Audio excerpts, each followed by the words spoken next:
All right, the joke is that Democrats will snuggle your daughter, but Republicans will do the same to your son. Truth, justice, and turning your kids gay. Should kids' comics have gay characters? Yes, no, it doesn't matter. It's almost peak Weimar. America already has kids taking sex hormones to permanently destroy puberty, stunting their growth, turning kids into catamites, playthings of Epstein types. Little boys are dancing in front of degenerate men at strip clubs. Single soy moms are proudly taking their kids to play with men who read to them at the library. For some reason, the men are dressed as demons. Oh, you wacky single moms, off to the stocks for you for a public caning. The next stage is lowering the age of consent, which they're working on. If a kid under 18 may take hormone blockers to permanently block his growth, then it's not logical to make the age of consent 18.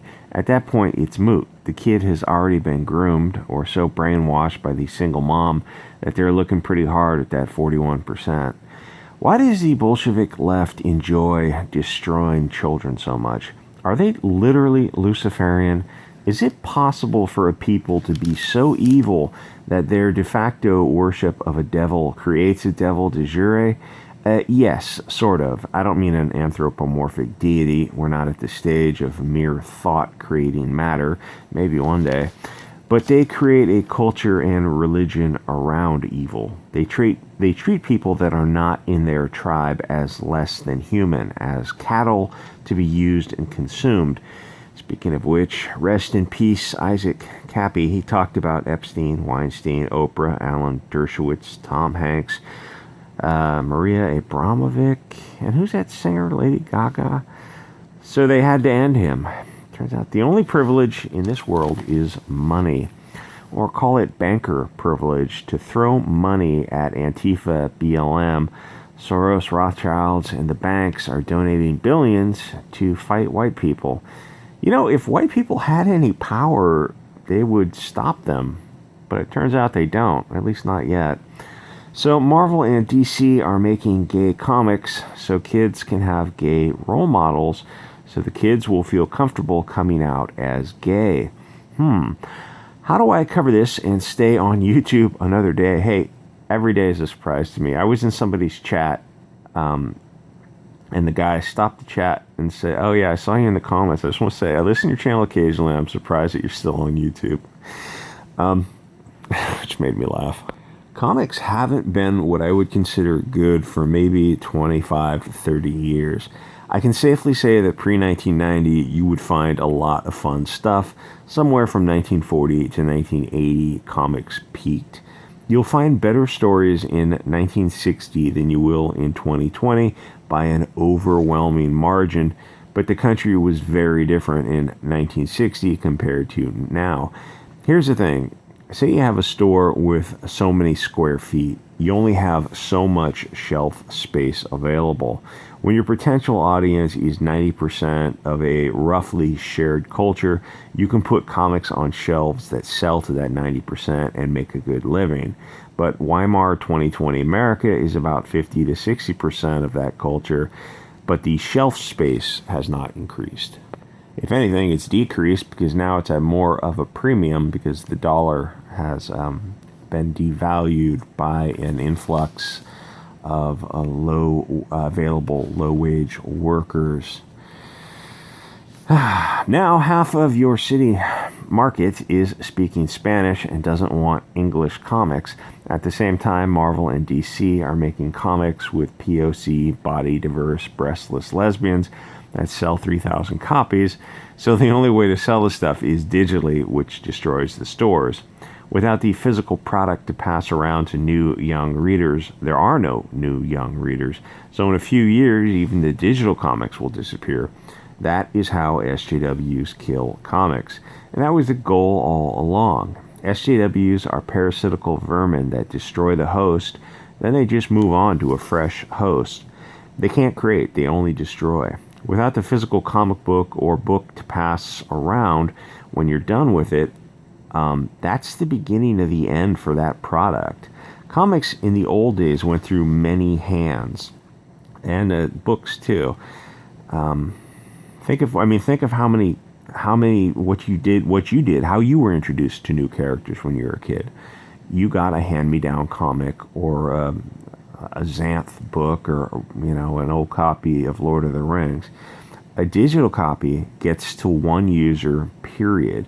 Each succeeding generation gets smaller, which is fine because the Blonde Man Bad comics definitely needs to depart this mortal coil. So if they want to make gay comics, it doesn't matter. They won't sell, but they weren't intended to sell. Degenerate people do degenerate things. Yes, it's a virtue signal, but it's also an act of destruction. These people hate everything about the old comics. I was reading comics from the 40s and 50s last night. They are unrecognizable to modern, blonde, blue-eyed man-bad comics. Back then, blonde people were the heroes because the country had a lot of German and English people in it. Now, they are a minority. The largest majority in America now, and for the foreseeable future, forever, is the Mexican majority, and they don't buy comics. And if they do in the future, it won't be black protagonists or females, and the comics will be in Spanish. But they run into the same problem. The stores don't have a big enough footprint for comics for a Euro, Mexican, or African audience, so mainstream comics are probably just going to continue to shrink. You're always going to have crowd-funded graphic novels, but that is also going to shrink without the anchor stores. I just think of them as anchor stores and anchor stories. You got to have something to bring people in.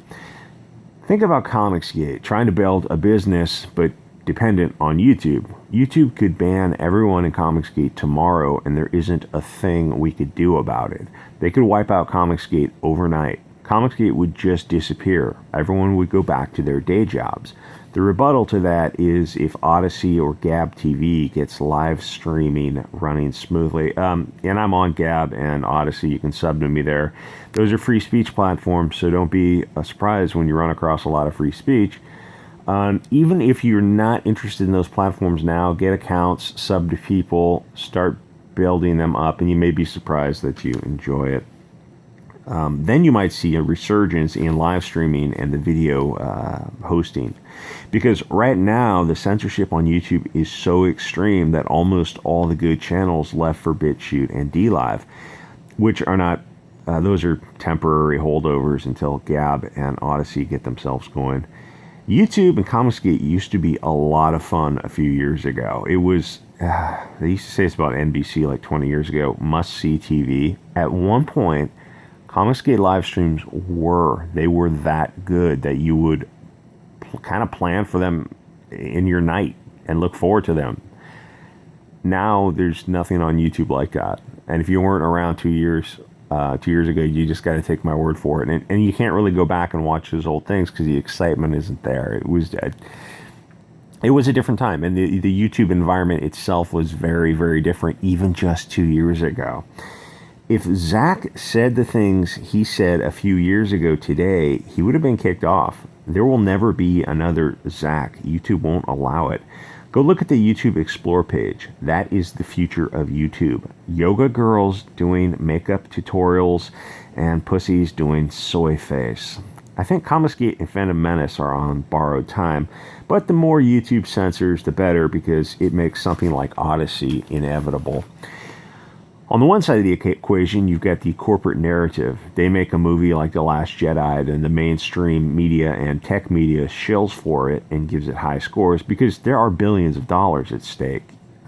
Yes, Rotten Tomatoes will lie when there's that kind of money at stake because all it takes is someone to say, here's money, lie for us.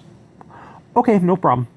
Then on the other side, you've got the quartering and EFAP or even EVS saying, hey, Star Wars sucks, because it does, in fact, suck.